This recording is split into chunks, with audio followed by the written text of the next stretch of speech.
Well, ladies and gentlemen, here's a look at the famous Williams Grove Speedway. I wanted for you guys to get my true first reaction. We just pulled in the pits. We're seeing everything for the first time, and this is the opening night of the 2023 National Open. We're down here in 1 and 2, just checking out the track. Wow, you definitely can tell this place is a different animal. Super long straightaways, really tight corners, but wide corners is what I'm noticing. 1 and 2 here looks like there's a lot of room. 3 and 4 is known for not having as much room. There's so many famous parts of this place in history. You got the backstretch bridge, we got Beer Hill down there. It sounds like there's 20,000 people here for this race. It's just a really big deal, and we got here ahead of time. There's no one in the infield besides the World of Outlaw trailer and no one in the pit area. Fans are just starting to show up to camp, so we're really gonna take this all in, and it's gonna be an awesome opportunity to get here in the Shark Racing #1 tee. Now, Pennsylvania in general, I feel like is known for having some really difficult tracks, just because of their size, the wing speed, how hard it is to race around other cars. So we're gonna take advantage of this chance to race with Shark Racing, get out here on Williams Grove for the first time, and just kind of figure out what posse country is like. But it's all just like any other race. You got to qualify well, put yourself up front, and you got a chance no matter what. Anyway, we're gonna be jumping into the night, get things started here in a couple hours, but really excited to make my first laps around the Grove this evening.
Our night is underway here at the Williams Grove Speedway.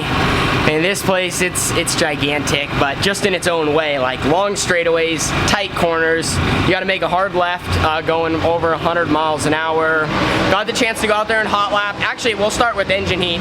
Engine heat, everyone was kind of taking a lap and pulling off. I took a couple. I was just kind of been trying to take everything in, see if I can notice anything, kind of where the bottom's at, where my points might be of turning and get off the gas and when to get back on it, or just how to run. That sounds dumb, but it's really valuable. Just have a little track time idling around where you can really focus in on the surface.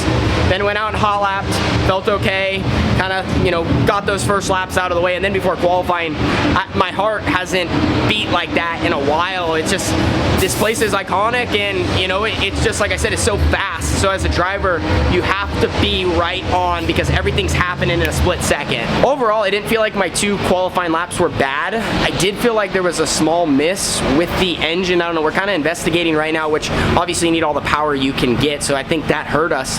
Just felt like, if here's 100%, we were getting 95% out of it. It's like, coming out of the corner, it was a little lazy, and then at the end of the straightaway, it wasn't screaming, it wasn't wanting everything it had.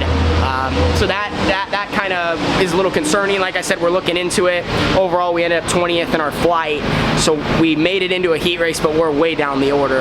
So that's a little disappointing, and we're going to start back in a heat now. But there is 58 cars, and this is a huge event. There's just so much competition. But we got our first laps out of the way, and now we're just going to work on being better now, going into a heat and watching the rest of the guys go.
underway with heat race number 2.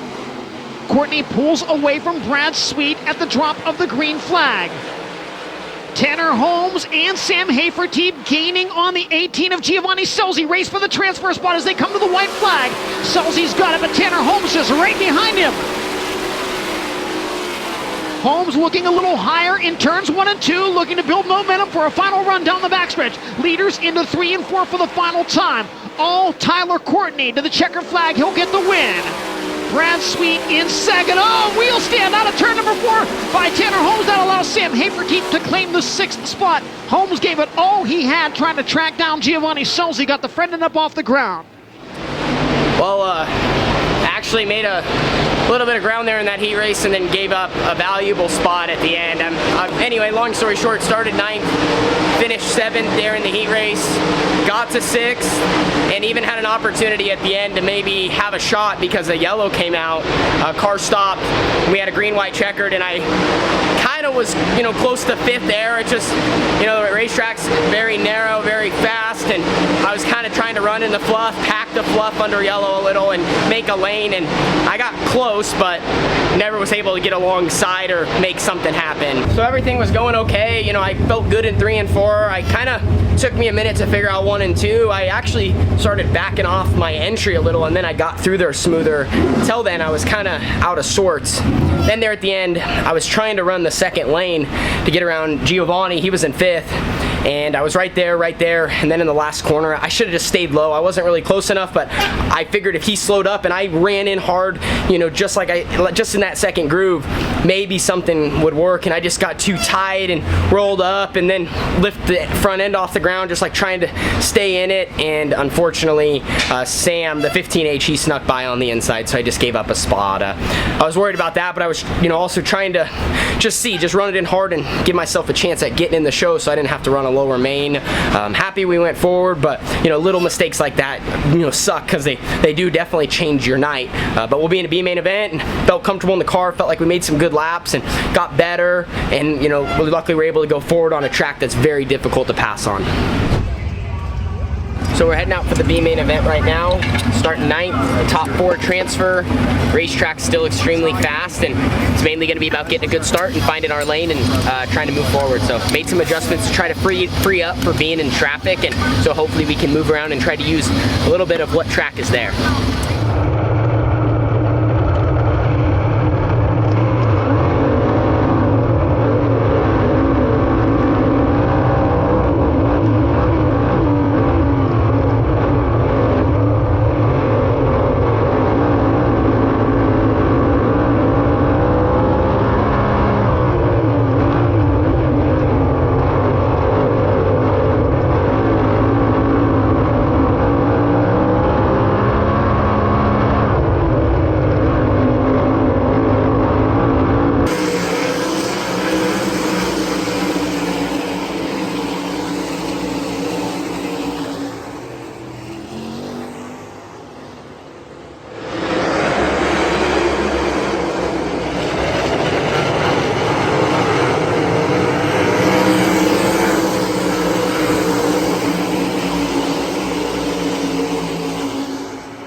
Unfortunately, an early end to our night here in Mechanicsburg. Did want to point out we have a beautiful Lowe Insulation 1T behind me. Lowe Insulation is a proud partner of Shark Racing, and they are actually here, or they're back kind of in the Hanover area, but Central PA. We went to their office, got to see it all. Really, really neat company, and we're thankful for their support, and that's why we're running the white car. Some positives to this evening. Of course, we wanted to be in the show, but I feel like with getting behind early and how qualifying kind of went, and then, you know, we went forward there in the heat. I think we went forward there 2 spots in the B, finished 7th, and overall made some good changes, and I think we have a solid starting spot for tomorrow. And also, I just feel much more comfortable, you know, around Williams Grove, and kind of got that first night out of the way. Sometimes that's just how it is, like, just no matter the result, kind of getting that first night out of the way, cars in one piece, like, made some notes. We kind of saw how I felt with their setup, and, you know, we all worked as a team to make it better. I think we just got a little tight early in the night, talked about that little miss in qualifying. I think that hurt our time, and then from there, I mean, when you have a Williams Grove that's not usually this fast, it's typically a tougher place to pass and tougher to race, but you throw how wet it is, and it's misting off and on throughout the night. Like, it's an uphill battle if you're not on the front row and you didn't qualify, you know, in the top 3 out of a 58 car field. So I feel like if we just get going tomorrow and run a good lap in qualifying, just try to put ourselves in a better spot, I actually feel pretty good. You just got to have the track position to show how good you really are. Well, I had to finish today's video on the famous bridge on the backstretch. Kind of a crazy, chaotic ending to the evening. They didn't even get to run the feature here for the opening night of the National Open. It started to sprinkle right as cars had pushed off for the 25 lapper, and then it started to rain a little harder, and unfortunately the track got to the point where it was gonna take too long to get it back, and now they postponed the ending of this show to tomorrow. I'm not sure when they're gonna run it, but they did postpone it. Overall, just happy to get my first night here at this track under my belt. I'm not exactly sure what it was where I felt, you know, a little more nervous for this than some other places I've been to, and I didn't feel that all day. Just kind of right finally when it was time to stand on the gas, but I felt like I quickly adapted and got comfortable. The main thing I want to work on, you know, the rest of the, you know, tomorrow would be just being around other cars and mainly restarts when everyone is so close. It gets so chaotic when you're drag racing down the front stretch going into turn 1 and what everyone's gonna do, because depending on what guys stay in the gas and pick a lane and slow down, like, it's easy to run over someone, and it's easy to kind of shoot around someone or just be going so much faster in a different lane. It doesn't necessarily mean you're gonna pass them. Everyone's going a different speed, and it can get really wild going into that first corner. So I need to do a better job of that and just taking off, but otherwise I think, you know, the Shark Racing 1T, we made progress throughout the night. Early on we just fought being tight, talked about that engine trouble, then we freed it up and we almost got too free in some areas there in the B, but at least we made some changes and saw what that did. So overall, we just got to keep working on our balance so we can qualify better, start farther up front, and all the results just come in after that. Now I want to give a big shout out to Shark Racing, my team. These guys work so hard, Bobby, Tyler, and Blake, and my younger sister Carly. Then also we got tremendous help tonight from Jacob Allen as he was able to be here. Great having Jacob at the track. You know, obviously him driving these cars for 10 years on the road was big to get that advice and just how to get around Williams Grove, as he has so many laps in this area. Definitely added to my confidence to have another driver to speak with. Of course, I've been working a lot with Logan, but Jacob, you know, driving this exact car, it was just it was cool for us to have that and add to the whole team in general. With that though, not anything crazy stellar. First night of the National Open. Of course, we want to be better, but we just got to keep working on our package, and I got to keep trying to drive the wheels off this thing. So big thank you to Shark Racing, Lowe Insulation, Pell's Tire Service, and DMI and Smith Titanium. Without them, we would not be where we're at, and so I'm just very thankful for this opportunity and trying to make the most of it. It's great being in Posse Country. First night of the National Open is complete. You know, of course, we want to be better, but we got another opportunity tomorrow, and it's for a heck of a lot more money. We'll see you guys all there. Deuces.